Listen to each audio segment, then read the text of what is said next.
Says, hi Jake, why is it that XRP needs all these catalysts to make 3 digits when Bitcoin, ETH, Sol, and others didn't? So Bitcoin has a much more limited supply than XRP, and has and always will, because it's only 21 billion or 21 million that'll ever be available. So that's why Bitcoin, again, supply and demand dynamics. Sol both have smart contract capability, whereas XRP doesn't.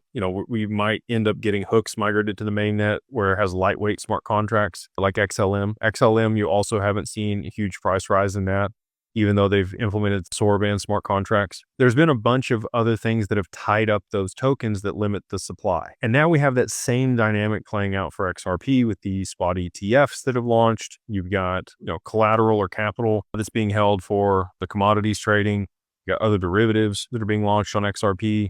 You got stable coins and other things on the XRPL that are causing more volume in transactions. Anytime you see more volume in transactions on a network, you're going to get price appreciation of the underlying asset.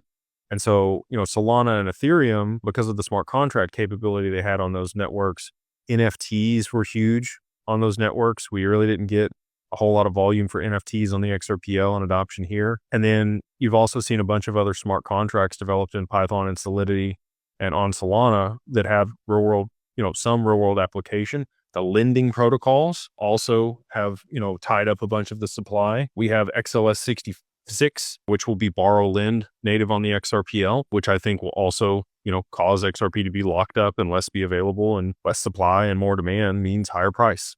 So those three in particular that you mentioned there, they've already had situations where the supply was limited and there was a significant amount of demand for the asset. And that's what caused the appreciation of those tokens and the liquidity to move into those ecosystems. And we're right here on the forefront of that for XRP. So hopefully, that's why we need all these catalysts and we need the adoption of the network so that we get the volume and then the price appreciation.